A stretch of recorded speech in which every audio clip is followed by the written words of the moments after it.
Bonjour à tous, bienvenue dans cette vidéo où nous allons voir la syntaxe de base du Swift pour les fonctions. Alors les fonctions, bien sûr, on l'utilise beaucoup en programmation parce que on va mettre à l'intérieur d'une fonction du bloc de code que l'on va exécuter un grand nombre de fois dans notre programme. Donc c'est vraiment une des fonctions, un aspect de base de la programmation qu'il faut vraiment maîtriser. Vous allez voir qu'en Swift, la syntaxe est assez naturelle et puissante. Alors là, je m'adresse sur ce cours-là à des gens qui ont quand même des bases de programmation, hein, dans un autre langage tel que le JavaScript, le PHP, le Java ou autre. Alors, premier cas de fonction en Swift, on va faire une fonction sans argument ni valeur en sortie. D'accord? La syntaxe du Swift, le mot-clé pour désigner les fonctions, func, suivi du nom de la fonction. Par exemple, ma première fonction, c'est un événement. Et entre parenthèses, les arguments de la fonction. Ici, je me suis mis dans le cas où il n'y avait pas d'argument pour la fonction, donc rien entre les parenthèses, mais on met quand même les parenthèses. D'accord? Ensuite, accolade, ouvrante. Quand je tape return, Xcode m'a automatiquement mis l'accolade fermante et c'est placé à la ligne. Je vais ici écrire le code de ma première fonction. Bien, je vais me contenter d'afficher quelque chose dans la console avec la fonction print. Allez, on se fait un petit Hello World traditionnel. Je mets juste une chaîne de caractères dans ma console. Ici, pour l'instant, je n'ai rien, bien sûr, puisque je dois appeler ma fonction. En Swift, pour appeler une fonction, on se contente de taper le nom de la fonction. Et vous voyez l'autocomplétion ici. Xcode me propose tout de suite le texte complet, donc je n'ai pas besoin de tout taper, ce qui est vraiment très pratique. Là, je n'ai qu'à taper return sur mon clavier, il me tape le reste. Et vous remarquez que quand on appelle une fonction, on met ici parenthèse ouvrante, parenthèse fermante. Si on avait des paramètres, on les aurait mis ici. Mais voilà, on doit rajouter les parenthèses, c'est ça qui nous permet de bien voir que c'est une fonction. Et on a dans notre console ici, Hello World qui s'affiche. Dans le playground, il s'affiche également ici. Et on va pouvoir, dans cette colonne de droite, suivre l'exécution des variables et des fonctions au fur et à mesure. Voilà, notre première fonction, sans argument ni valeur de sortie. Si on avait voulu ajouter avec un argument en entrée, ça aurait été func. On va faire par exemple une fonction qui ajoute, qui affiche toujours dans la console un nombre plus 1. Donc je vais l'appeler affiche plus 1. Elle prend cette fois un paramètre. Alors la syntaxe en Swift, le nom de ma variable à l'intérieur de ma fonction, deux points, puis le type de ma variable. Ici un entier, int. Et à nouveau, j'ouvre mes accolades et je vais afficher directement dans la console x plus 1. Vous voyez cette syntaxe ici simplifiée qui nous permet d'afficher directement une variable ou un calcul dans ma console. J'appelle ma fonction de la même façon que précédemment. Regardez, affiche plus 1, l'autocomplétion me la propose. Je vais appliquer ça à 7. Et j'ai bien 8 dans la console.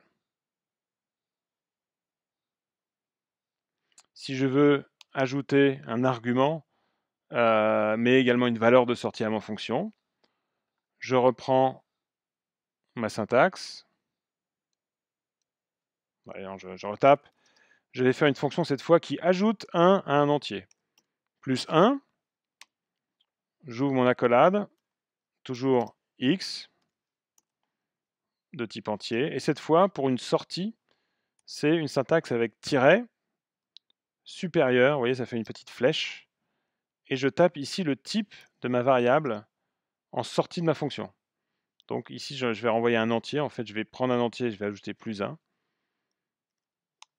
Puis, je fais le corps de ma fonction. Cette fois, il y a une valeur en sortie.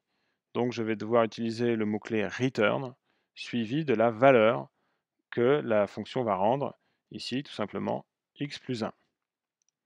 Je teste ma fonction. Plus 1 de 7. Non, 8, allons-y. Plus 1 de 8, c'est 9. Ici, vous voyez, rien n'a été ajouté dans la console puisque je n'ai pas mis de print. Par contre, il se trouve que le playground de Xcode me donne directement ici le résultat de ma fonction. un point important, la variable que j'ai définie ici à l'intérieur de ma fonction x, là, ça désigne le nom que je vais donner à ma variable à l'intérieur de ma fonction. Et cette variable x ici n'est accessible que à l'intérieur de la fonction.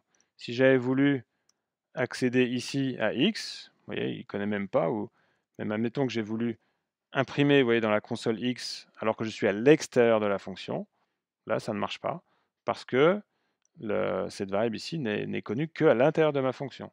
C'est d'ailleurs ça qui m'a permis d'utiliser le même nom de variable dans ma fonction plus 1, il n'y a aucun problème, puisque ce n'est pas la même variable ici que là. Voilà, il est important de bien comprendre ça.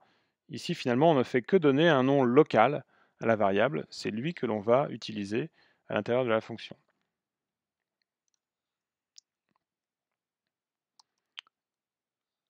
Le dernier cas, avant de terminer cette vidéo, admettons qu'on veuille maintenant avoir plusieurs paramètres en entier.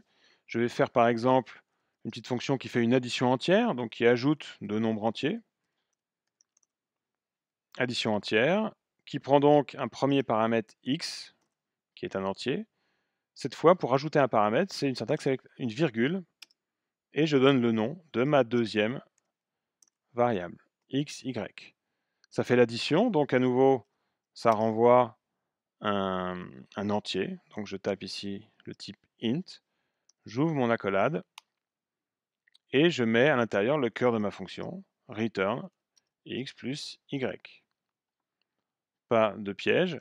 Et pour appeler cette fonction, regardez, je commence à taper le nom de ma fonction, addition entière, l'autocomplétion l'a reconnu, et Xcode, vous voyez, me met ici des placeholders qui vont me permettre de taper directement le code que je veux saisir à l'intérieur de mes paramètres. Alors, il ne faut pas se laisser impressionner hein, par tous ces messages d'erreur là qui apparaissent. C'est parce que vu que là, dans le playground, on est en mode interprété, tout est calculé au fur et à mesure. Donc, tant qu'on n'a pas terminé, effectivement, Xcode n'est pas content et met des messages d'erreur. Mais on ne se laisse pas impressionner et on continue à saisir les valeurs. Par exemple, pour X, là, je vais taper 7.